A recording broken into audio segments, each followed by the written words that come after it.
the Bible is very clear that this grace is actually personified in the person of the Lord Jesus Christ. Basically, the grace ibinigay sa atin is makikita natin through the Lord Jesus Christ. According sa Bible, salvation is found in no one else. Pag sinabi mong no one else, wala nang iba. Okay? Merong claim of exclusivity dito. For there is no other name under heaven given to mankind by which we must be saved. There's no other name. It is only the name of Jesus in which we must be saved. Because Christ fully is the expression of the grace of God. In Him, we have received fullness of grace. Si Jesus lang po ang only way unto salvation. That's why, as evangelicals, we say, Christ alone.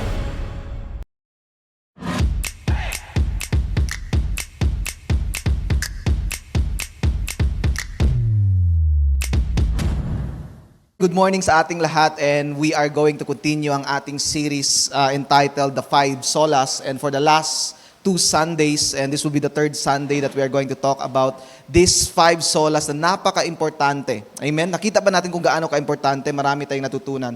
And in the first Sunday, if you remember, we have established that kung ano yung pinaka-source natin, kung saan nakabase ang mga belief natin, which is the Scripture. If na-remember natin yan, yung bahay na yan, so we have established yung foundation, which is sola scriptura. Ibig sabihin, we believe that Scripture alone. We believe that what we want to know, kung ano yung mga kailangan nating malaman with regards to faith and life, we need to look at Scripture and nothing else. So, na-establish natin yun siya, malakas ang ating foundation. Then last Sunday, we have erected the first pillar of our faith, which is sola gratia. Amen? And we have talked about that grace alone is God's motivation, grace alone is God's methodology, and grace alone is God's message. Amen? And that really helped us to understand the heart of God. That really helped us to have a peek kung gaano ba nag-work si God sa ating buhay. And this morning, we are going to continue in the next topic, next pillar of our solas, which is Solus Christus. Okay? Before I go on and start talaga dito, I like to give again this disclaimer. Sinabi ko to sa first, hindi ko na siya nasabi last Sunday, but this is yung disclaimer natin.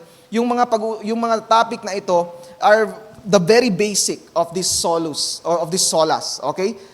There are a lot of things na this is not an exhaustive preaching. Ibig sabihin hindi lahat ma-discuss dito because mahaba nga. Amen? Na-remember niyo yung sola scriptura natin, inabot tayo ng more than 1 hour to discuss yung pinaka-basic. And if you're going to discuss everything, hindi natin ma-cover lahat. So this is not an exhaustive preaching. Kung meron kayong mga question, you can always ask it sa inyong mga discipler. Alam nila ang sagot. Takot na yung mga discipler. So, kung meron kayong question, you can always ask it, but we will not be able to cover everything. Okay, so we are going to start again Solus Christus. So if you remember, we have talked about the grace of God. Pinag-usapan natin that the way God worked with us, that Christianity is a grace-based religion. Now the question is, how is this grace being packaged? Kung paano natin ni-receive ang grace na yon. And the Bible is very clear that this grace is actually personified in the person of the Lord Jesus Christ. Basically, the grace that we receive, yung grace na ibinigay sa atin is makikita natin through the Lord Jesus Christ. Are you with me? Amen. So, in the early days of Christianity, nung nag-start pa lang ang Christianity, namatay si Jesus, then on the 3rd day, He rose again, then after 50 days, the Holy Spirit came in the day of Pentecost, and the apostles preached the gospel to the world, and at this very time na kung saan bago pa lang ng church, bago pa lang yung movement of Christianity, marami pang things to figure out ang mga apostles. Marami pang hindi clear. Yung 4 gospel na alam natin, Matthew, Mark, Luke, and John, hindi pa nasulat. Lahat ng mga letters ni Apostle Paul, kasi at this time, hindi pa saved si Apostle Paul. Lahat ng mga yung mga letters ng mga other apostles like si Peter, like si James, and like si John, hindi pa nasulat. So maraming pang to figure out ang church. But there's one thing na sure ang lahat. Okay? At this time, hindi pa clear ang Trinity. Kailangan pa nilang conceptualize, kailangan pa nilang intindihin ang revelation ng Father, Son, and the Holy Spirit. At this time, hindi pa clear yung ibang aspect ng faith, pero merong isang doktrina na kung saan klarong-klaro para sa lahat. And that is, in Christ alone, everything that we need is found in Christ alone. Okay? Hindi pa nila alam, hindi pa clear ang lahat ng mga bagay-bagay sa kanila, pero merong isa na napaka-clear. Na lahat ng kailangan natin sa buhay is found in Christ alone. Are you with me? Consider what Apostle Peter says in Acts 4:12. Sabi niya dito, salvation is found in no one else. Okay? Sino dito gusto ng salvation? Amen? According sa Bible, salvation is found in no one else. Pag sinabi mong no one else, wala nang iba. Okay? Merong claim of exclusivity dito. For there is no other name under heaven given to mankind by which we must be saved. There's no other name. It is only the name of Jesus in which we must be saved. Now, this is a very strong word. This is a very bold words from Peter. Why? Because at this time in Acts chapter 4, ang nangyari kasi dito is pumunta sila ng templo. They are going to worship. Basically, at this time, wala pa yung ganitong klaseng church. They are still figuring it out. They are still doing what Jews do, and that is to go to the temple. And they worship, and hinuli sila. Okay? Before hinuli, I jumped nag-jump ako sa story. No? Ang nangyari is that they saw a crippled beggar.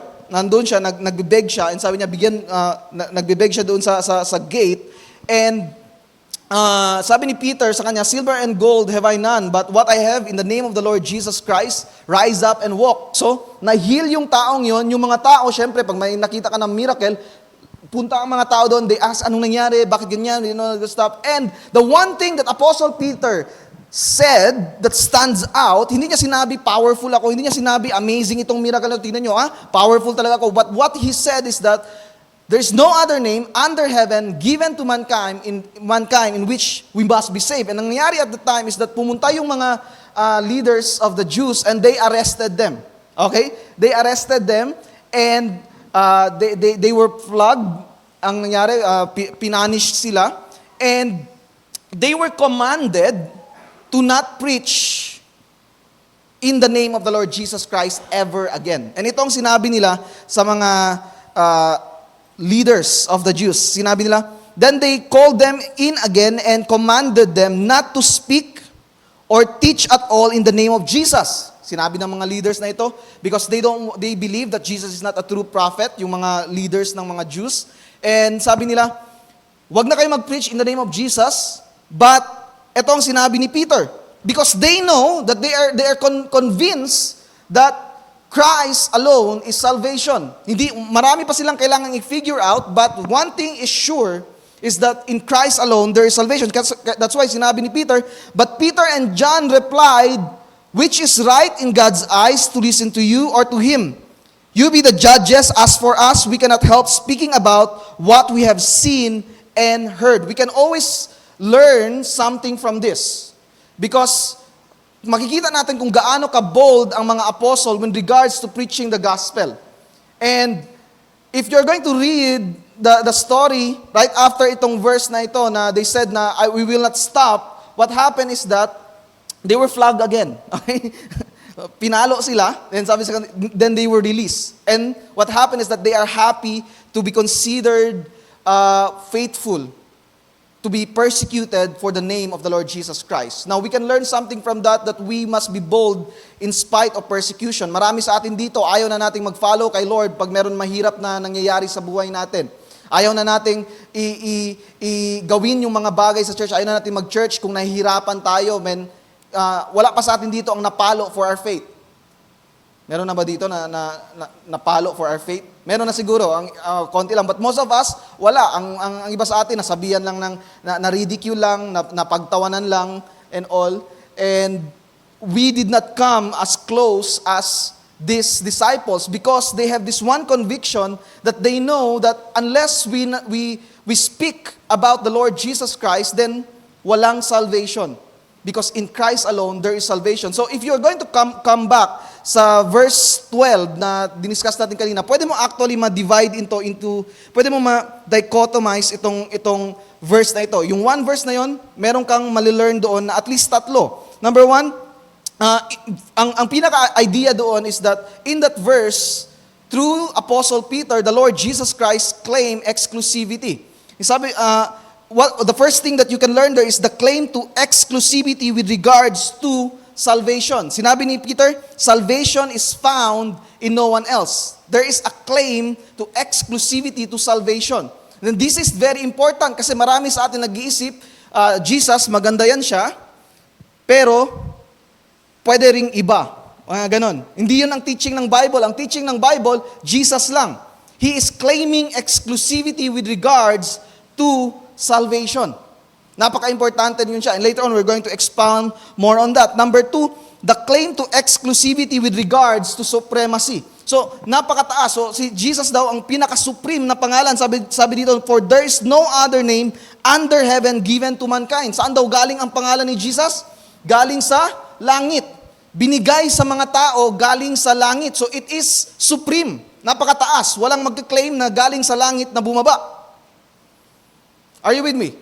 Kahit sino pa yan, even Muhammad does not claim na galing siya sa langit. Nag-claim lang siya, pumunta siya sa langit, tapos bumaba ulit.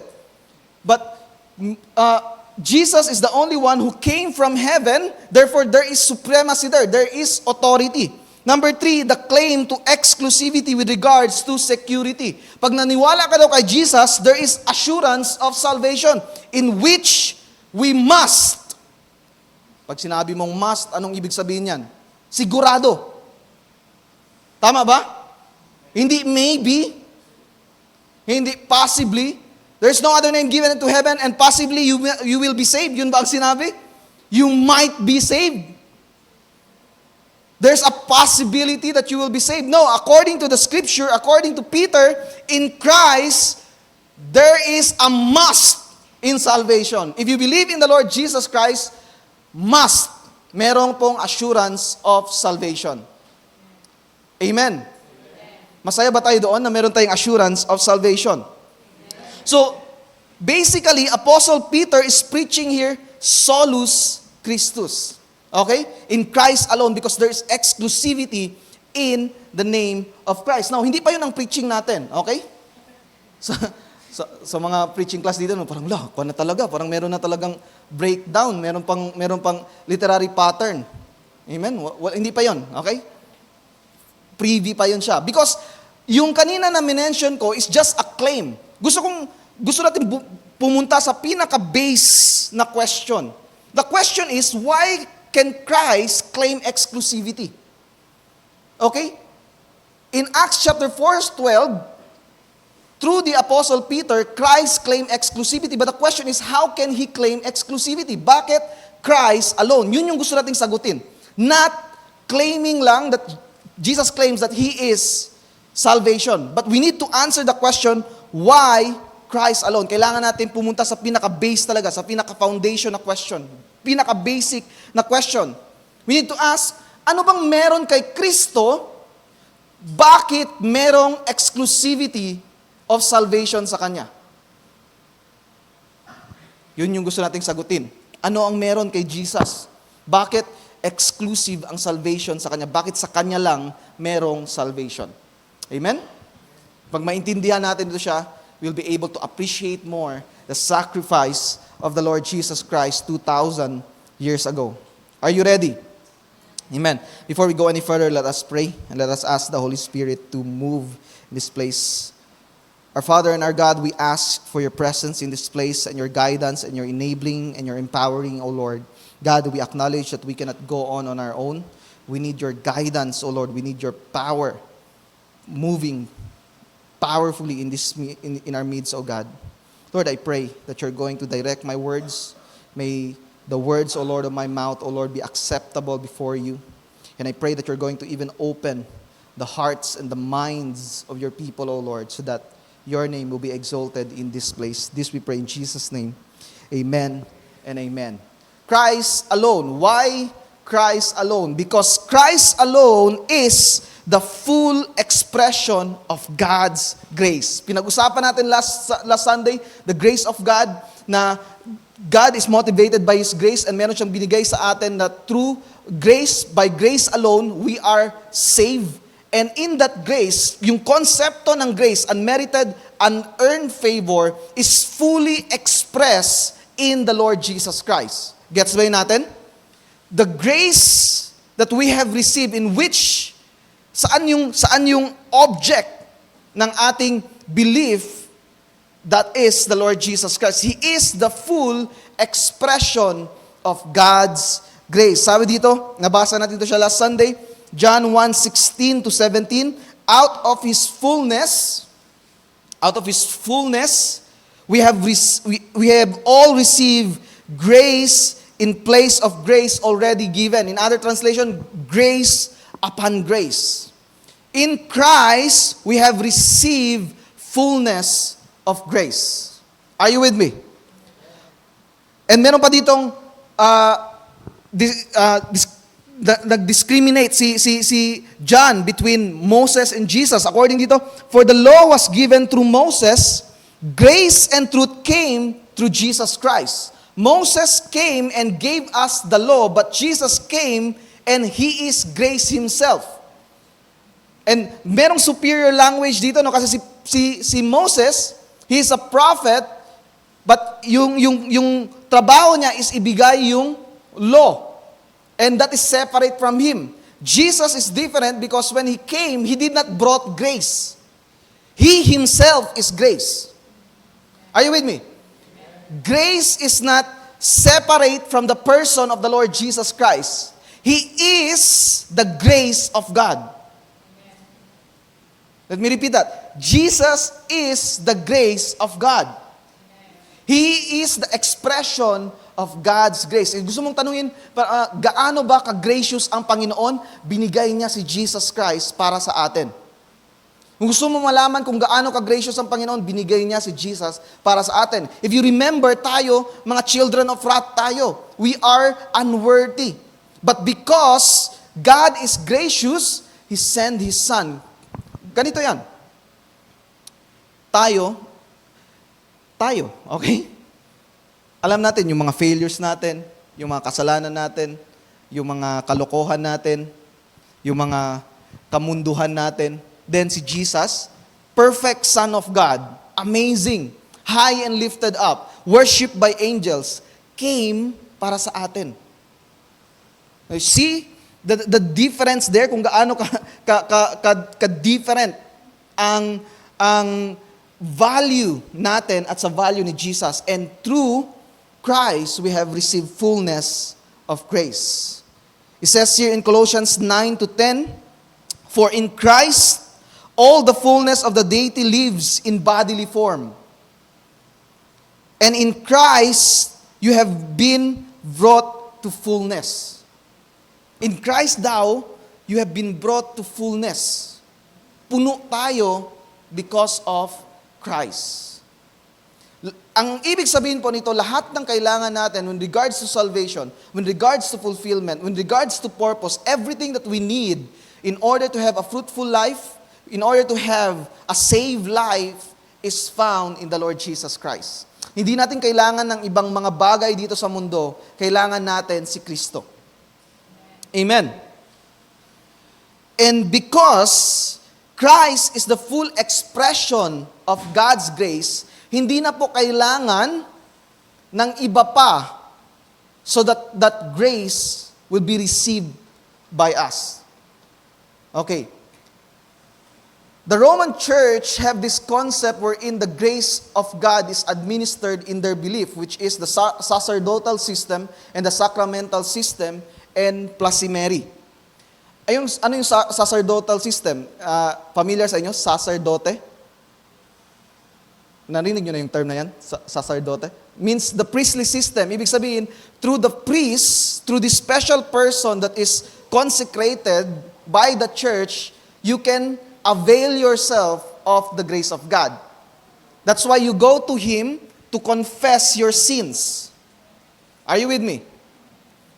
And through that, the grace of God is administered. Second is the sacramental system, wherein kailangan mo mag-take ng communion in order for you to receive the grace of God, and other iba pang form of sacraments like the confirmation and all of those things. You need to receive that in order for the grace of God to be administered papunta sa iyo.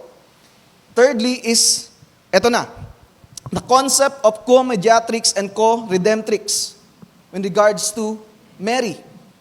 Accordingly, Mary, because she carried the Son of God in his womb, she shared in that office of a Savior, one who redeems us. Ibig sabihin, isa siya sa mga nag-redeem sa atin because she carried the Son of God.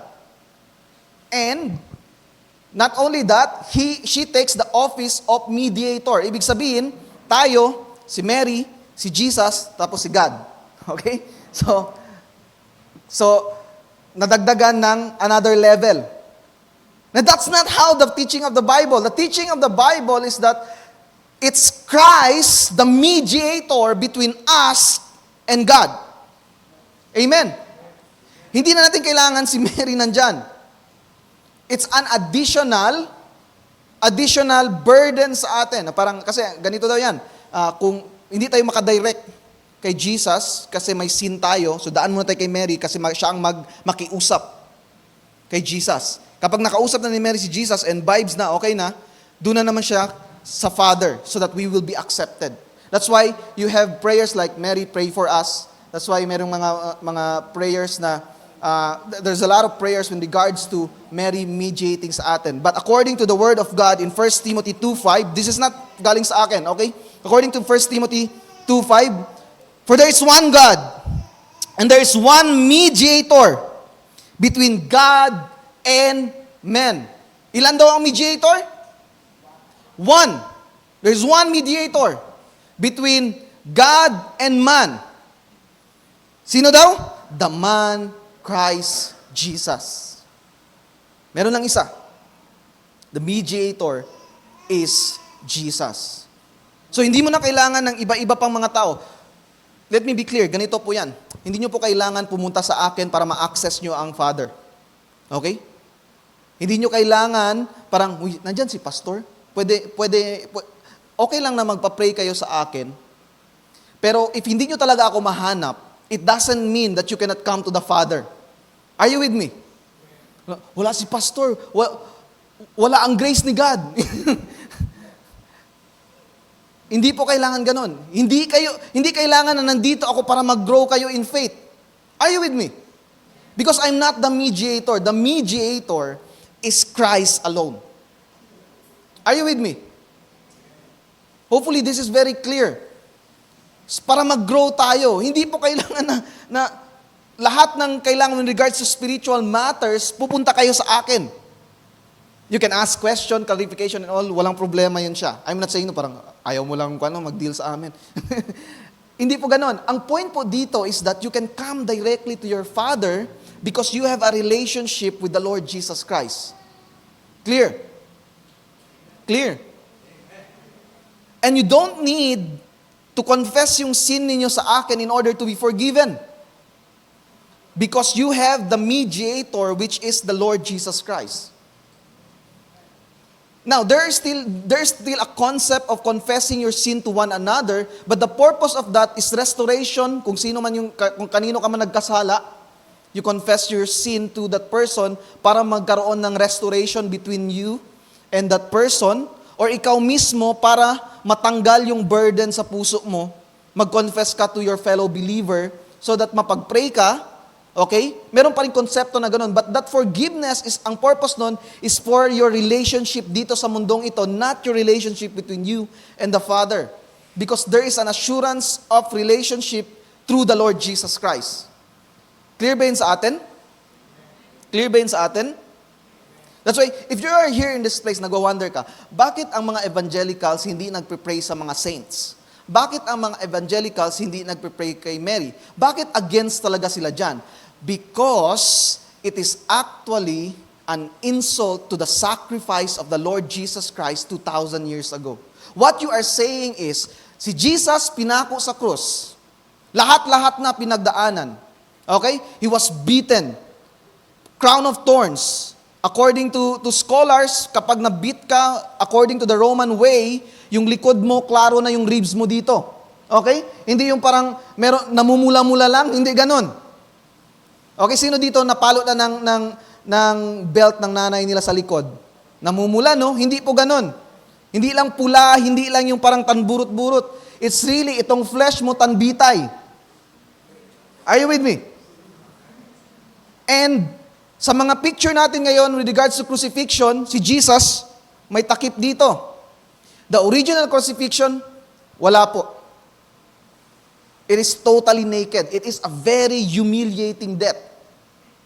The crucifixion of the Lord Jesus Christ. Then you say, it's not enough. Kailangan ko si Mary, kailangan ko si Saint Pius, kailangan ko si Padre Pio, kailangan ko sino pa ba yung mga saints na ito? Kailangan ko pa sila in order for me kailangan ko sila na mag-pray para sa akin in order for me to have salvation. Nonsense. Because Christ fully is the expression of the grace of God. In Him, we have received fullness of grace. Not 95% of grace and 5% ang mga saints ang bahala para sa atin. Not 99% of grace tapos ang 1% ang mga saints ang kailangan ang may bahala sa atin. No. 100% of grace comes through the Lord Jesus Christ. Clear? Clear? Clear ba yun sa atin? Hindi tayo hater. Okay? Hindi tayo ayaw nyo lang kasi galit kayo sa amin. Hindi. Okay? Clear tayo doon because we believe of the concept of Christ alone is the mediator between God and men. Okay? Clear ba yun sa atin?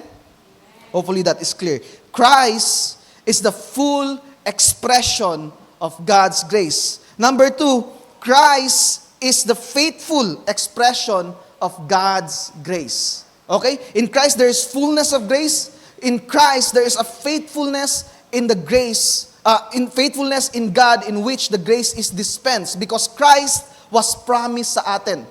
The whole Bible is about Jesus Christ coming to save us. The Old Testament, these are words pointing to the Lord Jesus Christ. The stories in the Old Testament, ang purpose po niyan is to give us the idea that a Savior is coming. Now sa atin, hindi natin kailangan yun siya because we were born before Christ. Pero sa mga people of God who were born before Christ came, they need the Old Testament to tell them that the Messiah is coming to save all of us. And the basis of our faith is that He was prophesied at the very beginning and He fulfilled everything that was written in behalf of Him in the Scripture. Gets ba yun natin? Si Jesus mismo nagsabi nito. In Luke 24-25, sabi niya dito, He said to them, this is the road to Emmaus, yung story na yon. How foolish you are and how slow to believe all the prophets have spoken. Did not the Messiah, si Jesus nagsasalita dito did not the Messiah have to suffer these things and then enter His glory? And beginning with Moses and all the prophets. Pag sinabi mong Moses, yan na yung Genesis, Exodus, Leviticus, Numbers, and Deuteronomy. Yan yung Moses. Ang tawag dyan yung Pentateuch. Okay? Yan yung Torah, which is the first 5 books of Moses. Then, all the prophets, yan na yung the rest of the Old Testament. According dyan, He explained to them what was said in all Scripture concerning Himself. Are you with me? So, the Old Testament daw is a fulfillment, are prophecies, by the way, prophecies regarding the Lord Jesus Christ. So, kung magbabasa ka ng Old Testament, there is a context doon, immediate context with regards kung ano yung nangyayari at the time, but there is a fulfillment in the Lord Jesus Christ. Are you following me so far? Okay? To make it simple, according to Robert Letham in Systematic Theology, page 244, Christ was foreshadowed in the Old. Pag sinabi mong foreshadowed, merong mga signs that points out in regards to Christ. Pag nagbabasa ka ng Old Testament, it is ultimately the fulfillment is found in Christ. Christ is revealed in the New. Behind this was the context of sin, judgment, and covenant and its promises of a deliverer. Christ is the organic center of Scripture. Okay, that's very beautiful. Christ daw is the organic center of Scripture. So ibig sabihin, Jesus is the fulfillment of the Old Testament prophecies. So God promised in the Old Testament that a deliverer is going to come, and it came through the Lord Jesus Christ. Amen. It says in Hebrews chapter 10, verse 1 to 10, the law is only a shadow of the good things that are coming, not the realities themselves. So yung mga law in the Old Testament, that's why this is very important. For example, you meet someone, for example, Seventh-day Adventist. They say na kailangan natin i-follow pa yung mga Old Testament law. Huwag ka kumain ng mga shells. Okay? Huwag ka kumain ng baboy. Mga ganon. Huwag ka kumain, mostly mga huwag kumain, no? Yun yung problema nila sa atin kasi ano-ano lang daw kinakain natin. So, you tell them that the law is only a shadow of the good things that are coming, not the realities themselves. Because Christ is the fulfillment of the law. Sabi dito, for this reason, it can never, by the same sacrifices, repeatedly, endlessly, year after year, make perfect those who draw near to worship. Otherwise, would they not have stopped being offered? For the worshipers would have been cleansed once for all and would no longer have felt guilty for their sins. For those sacrifices are an annual reminder of sins. It is impossible for the blood of bulls and goats to take away sins. Therefore, when Christ came into the world, He said, sacrifice and offering you did not desire, but a body you prepared for me. With burnt offerings and sin offerings you were not pleased. Then I said, here I am. It is written about me in the scroll. I come to do your will, my God.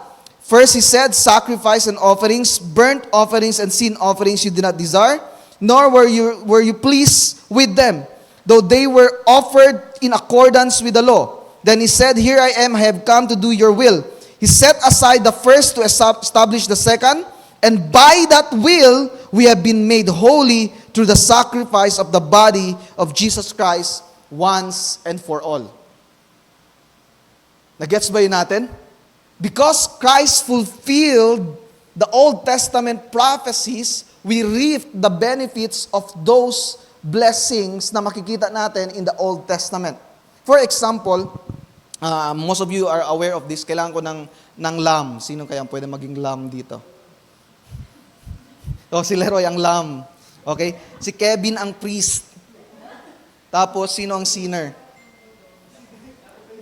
Si Kuana lang. Si Chris. Okay? Takyatan kita ulit. Okay. To demonstrate, one of the very clear representation of Jesus in the Old Testament is the sacrificial system. This sacrificial system is not the way to salvation, but rather demonstrate what Jesus will do when He comes in the fulfillment in the first century. Okay?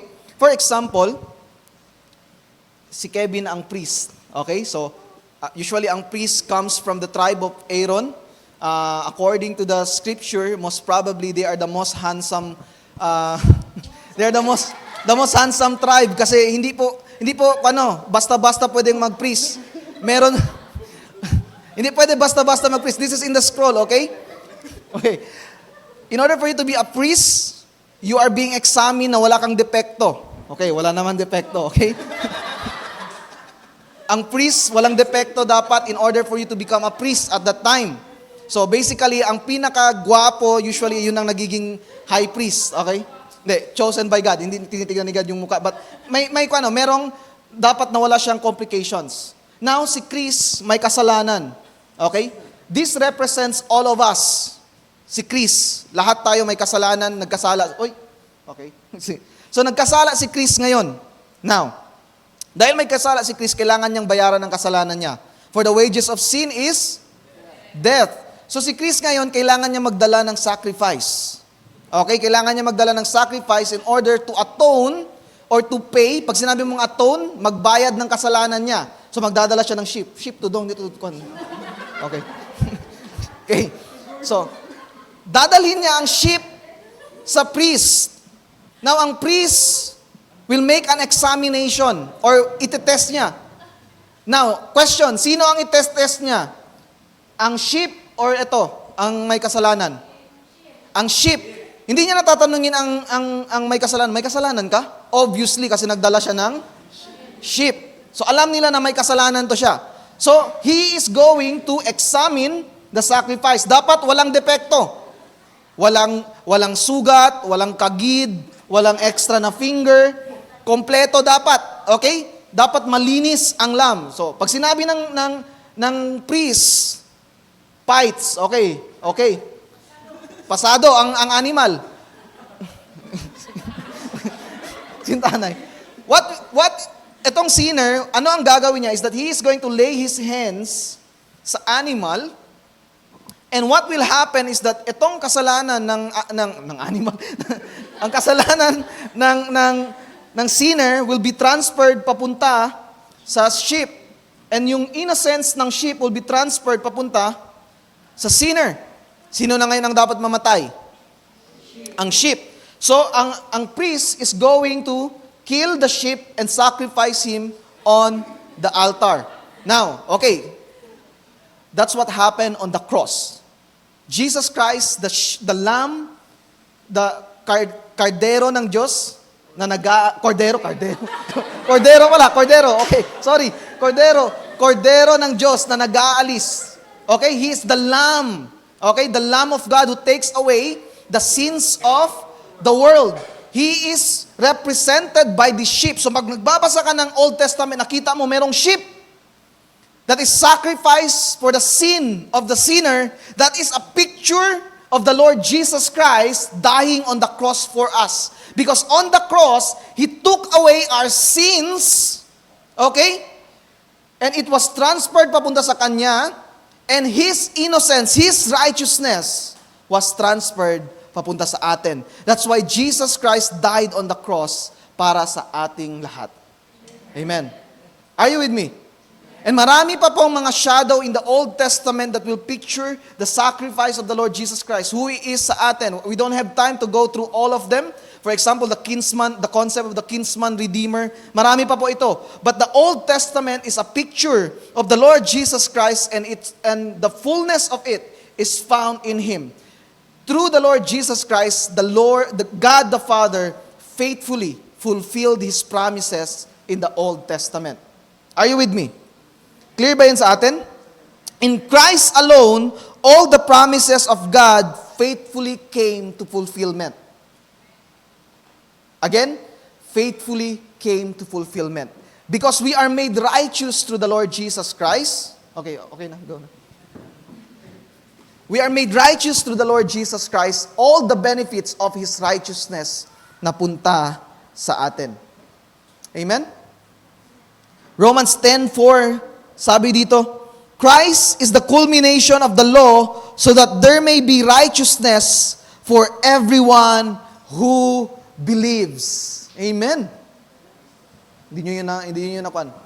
This is really a very powerful verse. Sabi dito, Christ is the culmination. Pag sinabi mong culmination, the end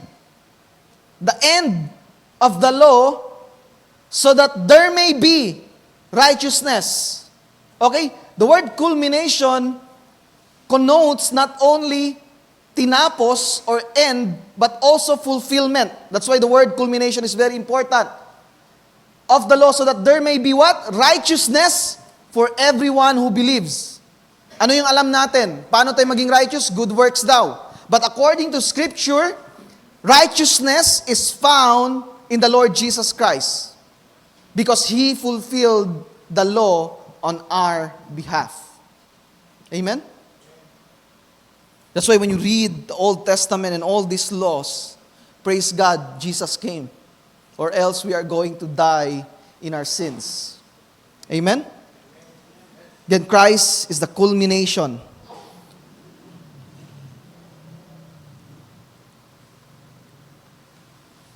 of the law, that there may be righteousness for everyone who believes. Lastly, not only Christ alone is the full expression of God's grace, not only Christ alone is the faithful expression of God's grace. Number 3, Christ alone is the final expression of God's grace. Christ is the final expression. He is the only one, the last. Wala na pong mga additional pa na darating. According to Hebrews 1-2, in the past, God spoke to our ancestor, to the prophets at many times and in various ways. But in the last days, He has spoken to us by His Son, whom He appointed heir of all things, and through whom also He made the universe. He's spoken to us through His Son. So dati daw, the Father spoke to us through the prophets, but now in the last days is speaking about the end times, okay? We are actually living in the last days, and in the last days daw, Christ is the spokesperson of the Father. The Father speaks finally through His Son alone. Wala na pong darating pa. Christ is the final one. That's why anyone who comes after Christ and claiming special revelation from the Father are fraud, are lying, are not saying what is true, because Christ is the final expression of God's grace. Sino itong mga who comes after Christ? Muhammad? Kiboloy? Sino pa? Anyone who claims special revelation, that through them daw merong salvation, nagka-claim sila, are lying. They are fraud. Because Christ is already the final expression of God's grace. Amen. The Father speaks to us through the Lord Jesus Christ. Wala na pong iba. Amen? So kahit ano pa ang sabihin nila, you need to be vigilant. Alam mo kaagad, right away. As a Christian, as someone who attends SCCM Ayala, alam mo kaagad. No. Mali yan siya, because Christ is the final expression of the grace of God. Are you with me?